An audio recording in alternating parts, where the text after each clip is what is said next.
Well, I just got my pay slip, and I wanted to share with you guys again the actual deductions when you're an employee in Canada. So this paycheck was really very small. So I worked, and this is for 2 weeks. Again, I'm paid every 2 weeks as a company employee, as a driver, doing deliveries of rental equipment. By the way, today was an interesting day. I loaded like one of those stand behind, kind of like a skid steer, but it's a ditch witch, but has a platform in the back, so you have to stand. There's no cab, right? But in the front there's a small bucket. So this thing had a 36 inch. They wanted 36-inch smooth bucket, but also they wanted auger drive, which I had no idea what it is, and then the actual auger itself, 12-inch auger. Man, so it took me a while, so I had to consult with the guys in the shop, you know. And auger was maybe, I don't know, 4 feet long, and maybe, I don't know, 30 pounds, you know, 40 pounds, not that heavy. But the drive, man, I could barely lift that one just on the dolly, you know, because I made a mistake. I loaded the machine by itself first. I didn't put guys were laughing at me, but you know, it's the first time I deal with this auger drive. I didn't realize it was so heavy, because you know, I have two 70-pound kettlebells at home. This felt heavier, so it's heavier than 140 pounds for sure, because it took all my strength, and I was afraid I would, you know, injure my back or something. Basically, you're not supposed to do it by yourself. I think the rules are anything over 100 pounds, you need to ask somebody for help. So this was definitely over 100 pounds. But I did my, you know, kind of like a weightlifter pose, stuck the butt in the air, you know, kept my back perfectly straight, you know, just did like with a heavy barbell or something, and just was able to lift it just a foot, put it on the dolly, and then I brought it to the truck. And then the guys showed mercy. One guy says, okay, let's load it with a forklift, forget it. So he picked up a forklift, they put a strap around it, lifted it, and then once on the bed, it actually because the bed is slippery, kind of like, right, it has that rubber compound, it was easy to move it. And when I delivered also, we did the same thing. Actually, I turned the machine around, and the bucket was facing this auger drive, and the guy who rented this, he helped me. We pushed it inside the bucket, and then I tilted the bucket, and we put that auger on top of it. So, but yeah, it was an interesting load. And then on the way back, I just picked up two scissor lifts at two different locations, one big one, one small one, you know. Now I already know it. Now we have the remote, right? So they got the new remote instead of the one that was lost. And so it's pretty cool, you know, this bed, it's so useful. You can do a lot of things. But back to the payslip. So the 2 weeks before, and there's 1 week cutoff. So I was paid on 15th, so which means I think like 7 days before there was a cutoff, right? And so in 2 weeks I worked 85.3 regular hours and 9.5 overtime hours. And my overtime is paid at 1.5, and so I made $1,961 regular hours and $328 overtime. And then the government, of course, took $332. Unemployment took $38. Unemployment benefits, in case I, you know, get unemployed, I can claim unemployment, right? So they took $38. And CPP, Canada Pension Plan, took $127.60. And so all I got was $17.91. What? So I made gross was $22.90. All deductions were $498, and I got $1,791, which is like, I don't know, I think it's like minimum wage pretty much. Except I did, you know, I worked right? So what was it? 85 plus 9, 90, 94. So 94 hours in 2 weeks. What is, it's more than 40 hours, right? But still, so hopefully now it's gonna be busy. And today is a Saturday, so it was my because now we have a part-time driver, so now I don't have to work the entire Saturday. So basically I just did this ditch witch on the way there, and then picked up these 2 scissor lifts, and I came back and they said, you want to go home? I said, yeah, okay, forget it. So I worked, I think, like 4 hours today. And actually I'm already very hungry, so it's 11:15, and I got up at 6, so I started at 7, 6:45. And so now the restaurants are open, so like I said, I'm hungry. I'm gonna go grab a early brunch, and then I'm meeting a guy. I think one guy wants to buy, you know, one of my guns, so I should check his license online.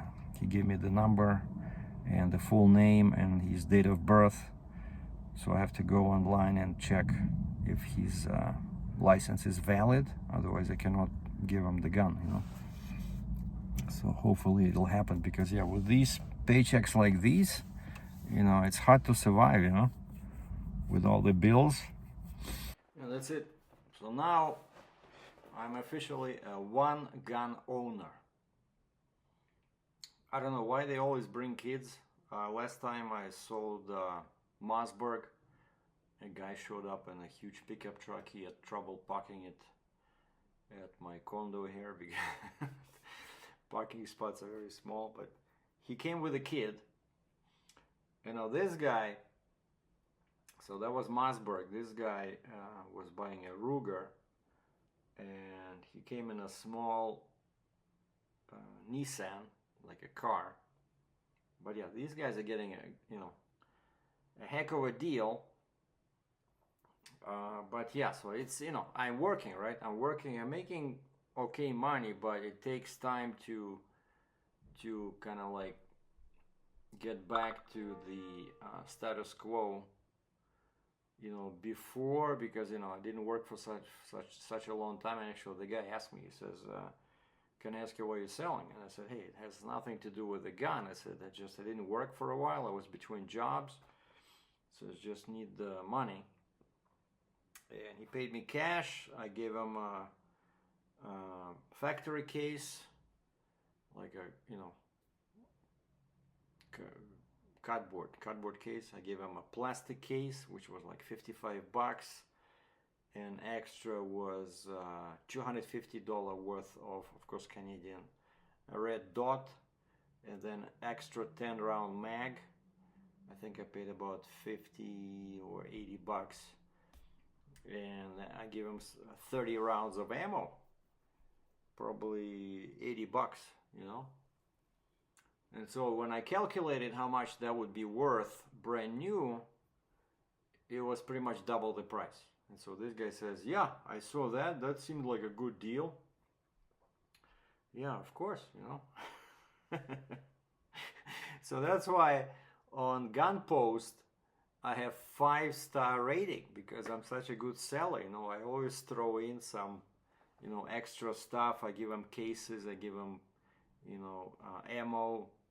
People love me, so I should probably do more of this, you know, just basically buy a gun for $1,200 and then sell it for $850 a year later, you know.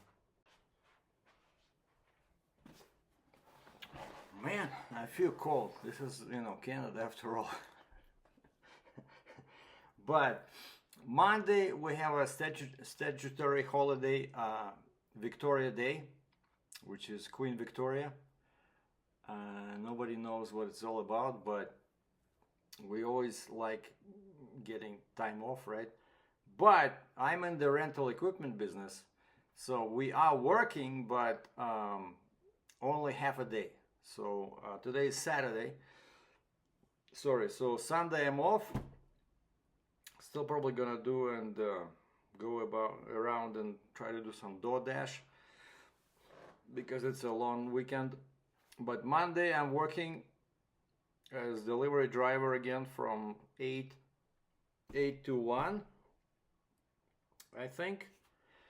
And that's it. Oh, and then Tuesday, just wanted to mention, Tuesday I have an appointment at the police station to do my fingerprints and confirm my identity and basically get my background check completed. So I'm still moving towards Uber taxi, and then I can do Lyft, Lyft, Lyft. But everybody says Uber pays better. I still want to do it, just as part-time, strictly just to help with the bills. I understand this gig economy now pretty well, so you cannot survive on this. This is just really as a kind of like a, like a support when you really need the money. Like delivering food or passengers. But at least what I like about passengers, or they call them Uber rides, right, is that you don't even have to get out of the car, right? When I do food delivery, imagine I have to find parking, and I always prefer to park away from the restaurant because I already had 2 dents I had to correct on my Jeep, 1-year-old Jeep, because the metal is, I don't know, 1.5 millimeters thick. And so then I have to walk to the restaurant, wait for tell them what I'm picking up for DoorDash or Uber. Then I wait there usually 5-10 minutes. Sometimes it's ready right away, but often it's not ready. Okay, 5 minutes, all right. So I'm waiting there. Then I'm packing that stuff in the thermal bag. I'm walking back into the Jeep, place that on the floor in front of the back seat, usually behind the driver's seat, and then click on directions, and I'm driving, right? So I always have to leave my car to pick up and deliver, right? Because when I'm delivering, the same thing, right? I have to grab the food, go to the follow the instructions, whatever they wrote there, leave at my door, do not ring the doorbell, or leave at my door, knock, or leave at my door, shout. I'm kidding, but it's amazing how people have so many different requests. I'm guessing a lot of them have babies, and so they don't want you to ring the doorbell. Leave at my door, do not ring the doorbell. Leave at my door, knock. Leave at my door, ring the bell. So I don't know. I'm guessing I should probably go and get some firecrackers or something. Next time, just leave the food and light the firecracker. And so Uber taxi, right? That's what the point I've been trying to make with this past monologue, is that imagine this, right? Oh, hold on. One more difference between Uber food and Uber taxi, right? So I'm always in and out of the car. And then when I deliver, I'm usually in a residential area, right? That's, where people request food. Like there's zero chance of any restaurants being there. So I always have to, let's say I shut down there and I wait for the next order, and the next order will be from a restaurant, at least 2, 3, 4, 5 kilometers away, and so there's always empty driving, right? Where now imagine this with a Uber taxi, right? Let's say I pick up a guy at the hotel, or I don't know, I pick up a guy at the airport. I don't have to get out of the car. Well, maybe if I feel generous, I can get out, open the trunk, but I can do everything remotely. I can press the button in my car, right? Just open the trunk, the guy drops his bags, then I drive him, let's say, to his hotel, and I don't have to leave. I can stay right there because my next customer, the next taxi customer can be from the same hotel, right? You don't have to drive to a restaurant, right? So you can get customers anywhere. And that's why I don't understand why these people complain so much, about, hey, Uber taxi, like it sucks. Well, try Uber deliveries, try Uber food, which sucks twice because you always have to get back to the restaurant, right? You're always in a dead zone. You end up in a dead zone where there's no restaurants. Otherwise, why would they order if there were restaurants in that area, right? So those are the two main differences between Uber food or DoorDash food and taxi, right? So number one, you have to do much more physical work, get out, get in, wait, compared to taxi. And number two, you can never get another order in the same area because you have to get to a restaurant, right? So whereas with the Uber taxi, you drop off one guy at the airport, your next customer can be from the airport, right? So like your whole territory is the territory ripe with potential customers, right? And that's why I'm going ahead with this. I don't care about miles on my Jeep anymore. I just want to do, right now the biggest obstacle is this background check because it takes so long. Because I cannot use third parties. I have to use Calgary police for this. And so hopefully Tuesday everything goes right and I don't end up being thrown into jail for some reason, right? which is always can be a surprising effect of fingerprinting. Hey, wait a second, we have a warrant for your arrest from 1885, and we finally got you, And so yeah, once I have that, I do, what else I have to do? I have to do the vehicle inspection. I have to print out the special form to make sure that my vehicle is fit for taxi work. And I gotta go to a licensed shop that does that and get my vehicle inspected. That's pretty easy, right? Just probably would cost like $150. And then I have to take a livery driver class online, of course, pay again. Pretty much the same as a limo driver course, right? To make sure I know how to deal with passengers. Basically, don't use long swings. Just use short hooks. I think that's the gist of that course. You gotta be careful because you're always in the confined spaces of your car, so you cannot be swinging. So no swings, just short steps. Like this. Just use your shoulders. I think that.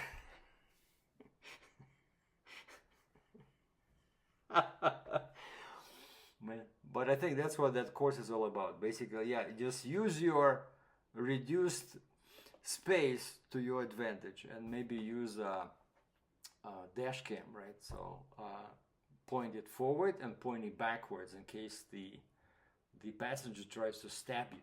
So you have to.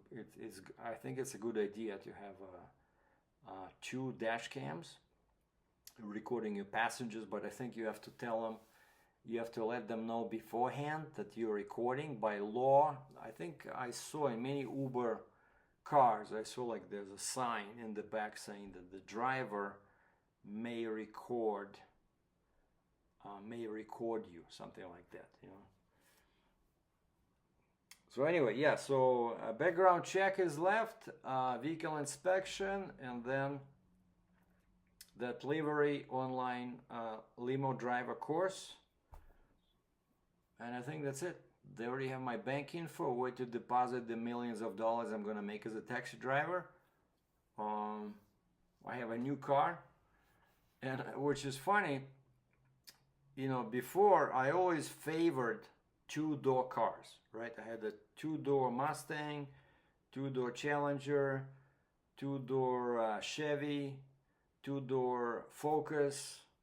Of course, I had a couple of pickup trucks, all two doors, and you cannot use them for taxi work. You must have four doors. And so now finally, I have a 4-door Jeep Compass Trailhawk, so I can go anywhere, 4x4, which I think is a marvelous vehicle for, you know, mountains. And I think now with the you know, summer season coming up, I only live hour and a half away from ski resort. I mean, from resorts in the mountains. You know, I think it's a good idea. I think it's a good idea. So now I have my class one.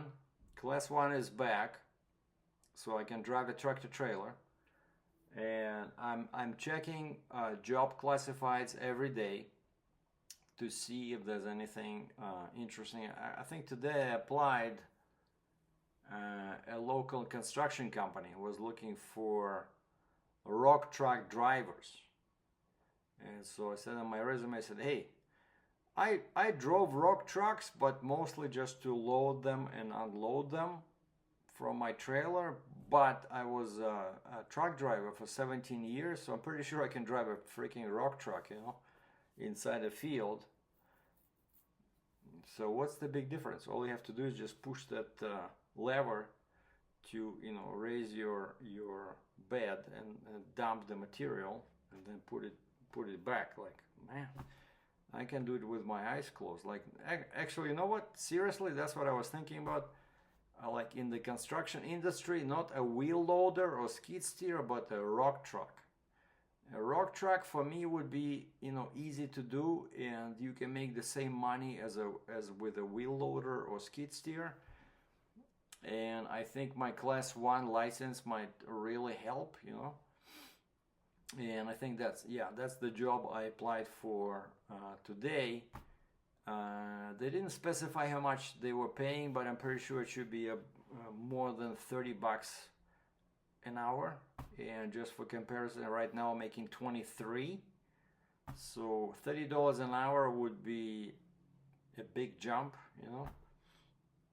So I'm looking for possibilities. And also this equipment rental industry is really interesting. You know, I'm learning something new every day.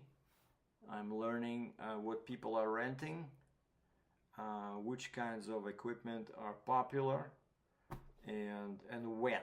Because for example, now when the weather is good, I see more people are renting small construction equipment such as you know, skid steers and mini excavators, whereas when it was cold, most people were just renting like scaffolding, you know, scaffolding and some weird, you know, some heaters, some floor cleaners, you know, scrubbers, you know, stuff like that. But now I see more and more, you know, like bobcats and excavators. And like I mentioned, this morning I delivered a ditch witch stand behind loader, tracked loader. So I don't know. It's, you know, this job really keeps me on my toes. You know, like I said, you learn something new every day. Every day is different. Thanks for watching.